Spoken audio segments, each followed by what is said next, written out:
রোজা রমজানের পরেই শুরু হচ্ছে চলতি বছরের এসএসসি পরীক্ষা। বহুলকাঙ্ক্ষিত এই পরীক্ষায় শিক্ষার্থীদেরকে 4টা ভুল না করার জন্য অনুরোধ করব। আমি মোবাইলে লিখে রেখেছি কোন কোন ভুলগুলো। সেক্ষেত্রে অবশ্যই মনে রাখবা, এই একটা ভুল তোমাকে পিছিয়ে নিতে পারে তোমার যে প্রতিযোগী শিক্ষার্থী রয়েছে তার থেকে।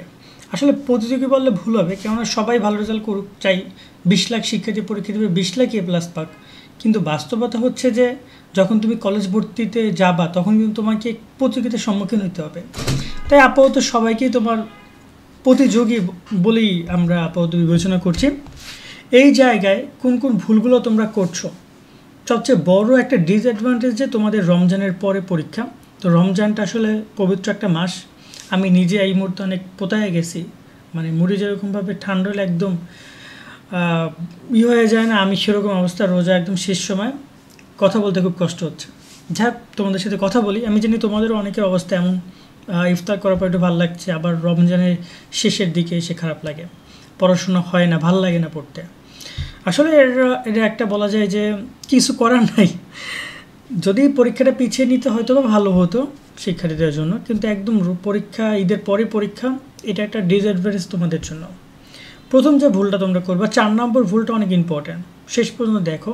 প্রথম যে ভুলটা তোমরা করছো সেটা হচ্ছে মোবাইলের আসক্তির পরিমাণটা, এই পরিমাণটা তোমরা কমাও। শোনো, তোমাদের একটা নিয়ম বলে দিই। তোমরা প্রথমত 2টা কাজ করো। এক হচ্ছে যে মোবাইলে যত YouTube, Facebook, Instagram, WhatsApp, everything যেসব জায়গা তোমাকে ডাকতে পারে, ডাকে তোমাকে নোটিফিকেশনের মাধ্যমে, সেই নোটিফিকেশনগুলো সব গিয়ে অলটাকে অফ করে দিয়ে আসো। অফ, অন্তপক্ষে পরীক্ষার আগ পর্যন্ত, পরীক্ষা শেষ হওয়া পর্যন্ত কেউ তোমাকে যেন ডাকতে না পারে। হ্যাঁ, তুমি মেসেঞ্জারে কথা বলবা, তুমি নিজে যাও, তোমাকে যেন সে না ডাকে। নোটিফিকেশন বন্ধ। 2 নাম্বার, তুমি ঠিক পরীক্ষার এই কয়টা দিন সারাদিন ভিডিও দেখো না, সারাদিন ক্লাস করো না, সারাদিন মোবাইল ধরো না। লাগলে তুমি দিনের ঠিক শেষে দেখা যায় ঘুমানোর আগে 1 ঘন্টা অথবা বিকেলবেলা 1 ঘন্টা মোবাইলটা ঘাটাঘাটি করো, ওই পর্যন্ত। মানে ওর আগে ও ছাড়া তুমি মোবাইল ধরবে না, এরকম একটা রুটিন যদি তুমি আনতে পারো খুব ভালো হয়, ঠিক আছে? বাট যত পারো কম ব্যবহার করো। মনে রাখবা, শর্টস ভিডিও, আমরা রিল দেখি, এটা ওটা দেখি, সময় যে কখন থেকে চলে যায়, মোবাইলের ভিডিও যে ফোল্ডারটা কখন যে আমাদের টাইম নষ্ট করে আমরা বুঝতেও পারি না। 2 নম্বর যে ভুলটা তোমরা অনেকেই ভেবে রেখেছো, করো নাই, সেটা হচ্ছে পরীক্ষায় বন্ধু আছে, বন্ধুরা দেখাবে, আশেপাশ থেকে দেখে দেখে লিখবো, এরকমের যে একটা মোটিভ তোমাদের মধ্যে কাজ করছে পড়তে গেলেই, যে ওরে বলি প্যারাগ্রাফ পড়, আমি কম্পিটিশন পড়তেছি, তুই সিভি পড়, ও ডায়লগ পড়, তুই গদ্য পড়, আমি কবিতা পড়তেছি, তুই বীজগণিত পড়, আমি ত্রিকোণমিতি পড়তেছি। এরকমের যে একটা পার্টনারশিপটা না, এই জিনিসটা বন্ধ করো। কারণ এবছর খুবই কড়া হতে পারে পরীক্ষা ব্যবস্থা, এবং বাড়তি কোনো সুযোগ সুবিধা পাবা না। পরীক্ষায় যারা দায়িত্বরত শিক্ষক থাকবে তাদের ব্যাপারটা আলাদা, তাদের ভূমিকা তো সময় থাকবে, কিন্তু যারা দায়িত্বে ম্যাজিস্ট্রেট থাকবে, জেলা থেকে আসবে, উপজেলা পর্যায় থেকে যারা আসবে, তাদের ভূমিকাটা বেশ ভালো একটা ভূমিকা হতে পারে। 3 নম্বরে যে ভুলটা নিয়ে আমরা কথা বলবো, পরীক্ষার মধ্যে বন্ধ আছে কম বেশি, খুব বেশি বন্ধ নাই, আবার খুব কমও নাই। 2টা পরীক্ষা বন্ধ আছে, 2টা পরীক্ষা বন্ধ নেই। অনেকেই ভাবতেছো পরীক্ষার মধ্যে অনেক বন্ধ, ওই সময় পড়ে নিব, এই যে চিন্তা ভাবনা বাদ দাও। পরীক্ষার সময় বন্ধ তুমি পাচ্ছ, কিন্তু কোন জায়গা থেকে সময়গুলো চলে যাবে তুমি নিজেও বুঝতে পারবে না। তো এই জন্য বলবো, তোমরা এখনই যে জিনিসগুলো তোমার কাছে কঠিন মনে হচ্ছে যে তুমি খুব কম প্রস্তুতি তোমার সেখানে, সেগুলো এখনই কমপ্লিট করে রাখো। সে সময় তুমি রিভিশন দিবা। পরীক্ষার সময় একজন উত্তম স্টুডেন্ট, যে ভালো শিক্ষার্থী, সে শুধু রিভিশন দেয়। সে 2বার 3বার যতটুকু সময় পেয়ে শুধু রিভিশন দেয়, তার যা পড়ার সব পরীক্ষার আগেই কমপ্লিট হয়ে থাকে। সো তোমাদেরকে এই পরামর্শটা থাকবে, যতটুকু পারো এখনই কমপ্লিট করে রাখো, পরীক্ষার সময় অত বেশি টাইম পাবা না, কেমন?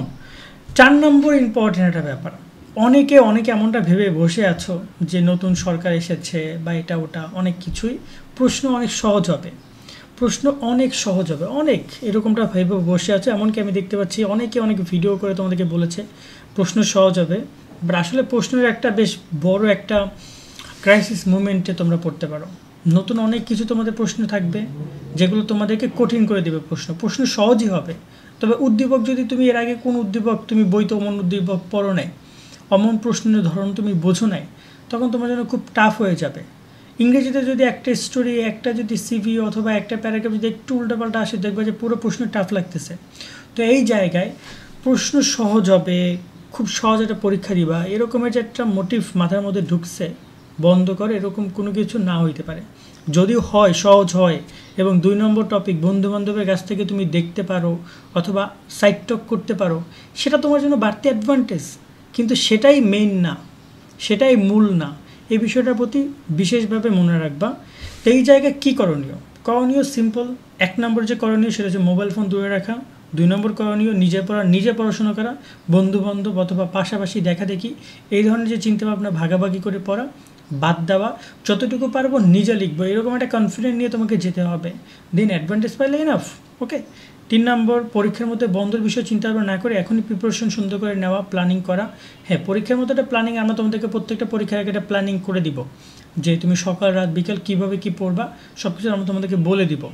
4 নম্বর, প্রশ্ন সহজ হবে, এই জিনিসগুলো বাদ দাও, পড়াশোনা করো। এমন না যে তোমাদের বইয়ের বাইরে থেকে কোনো কিছু আসবে, বইয়ের মধ্যে থেকেই সব কিছু আসবে, তবে প্রশ্নের ক্ষেত্রে কিছুটা ধরন পরিবর্তন হতে পারে। গত সরকার অনেক প্রশ্নের ক্ষেত্রে অনেক অ্যাডভান্টেজ প্রদান করছে, পরীক্ষা কেন্দ্রের ক্ষেত্রে অনেক অ্যাডভান্টেজ প্রদান করছে, তোমরা সেটা না পাবা না। এটুকুই, আশা করি তোমরা বিষয়গুলো বুঝেছো। আজকের মতো এখানে বিদায় নিচ্ছি। সাবস্ক্রাইব করো, লাইক দাও, ফাটায় দাও, প্রশ্ন থাকলে কমেন্ট করো, আমাদের সাথে যুক্ত থাকো। ইনশাল্লাহ তুমি অনেক ভালো তথ্য পাবা আমাদের কাছ থেকে। আল্লাহ হাফেজ।